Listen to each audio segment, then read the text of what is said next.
ఈ టెక్నాలజీని మీరు క్రియేట్ చేశారు కాబట్టి యూ కెన్ అండర్స్టాండ్, మీకు అర్థమవుతుంది. ఇప్పుడు మీరు ఎవరైనా హైర్ చేసుకోవాలి టీమ్ బిల్డింగ్ కోసము. సో అలాంటప్పుడు మీకు కావాల్సిన క్వాలిఫికేషన్ కాలేజెస్లో యూనివర్సిటీస్లో నేర్పారు కాబట్టి హౌ విల్ యూ ఫిల్టర్ అంటే ఎవరైతే టార్గెట్ స్టూడెంట్స్ ఉన్నారో what would you suggest them? ఎలా ఇలాంటి ఆటోనమస్ ఇండస్ట్రీ కానివ్వండి, రోబోటిక్స్ ఇండస్ట్రీ కానివ్వండి, AI, machine learning, how can they adapt ఇండస్ట్రీకి కావాల్సినటువంటి ఒక స్కిల్స్ ఎలా నేర్చుకోవాలి? So good question Ayush.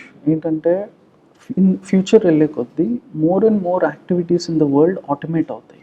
Okay, starting with agricultural robots కానీ, వేర్ హౌస్ రోబోటిక్స్ కానీ, ఏదైనా సరే ఈ ప్రోడక్ట్స్ అనేవి కూడా combination of electronics, mechanics and software, computer science, ఈ మూడు కాంబినేషన్ తోటి ఉంటుంది. సో మీరు చెప్పినట్టుగానే ఈ కంబైన్డ్ నాలెడ్జ్ అనేది కరికులమ్స్ అనేవి బేసిక్గా ఇప్పుడు లేవు. Either pure electronics and communication engineering ఉంటుంది, లేకపోతే మెకానికల్ ఇంజనీరింగ్ ఉంటుంది, ఆర్ ఐటీ ఉంటుంది, లేకపోతే కంప్యూటర్ సైన్స్ డిపార్ట్మెంట్స్ ఉంటాయి. బట్ ఒక అన్ని క్లబ్ చేస్తూ కాంప్రహెన్సివ్గా ఇచ్చే కైండ్ ఆఫ్ స్కిల్ సెట్ ఉన్న పీపుల్ మాకు ఈ పర్టికులర్ ఇండస్ట్రీలోకి రిక్వైర్మెంట్ ఉంటుంది అనమాట. సో ఇప్పుడు యాజ్ ఇట్ ఈస్గా ఆల్దో మనకి అటువంటి స్ట్రీమ్స్ మార్కెట్లో లేకపోయినా సరే, ఏవైతే ఆన్లైన్లో దొరికే కంటెంట్ అనేది చాలా ఎక్కువ అవైలబిలిటీ ఉంది.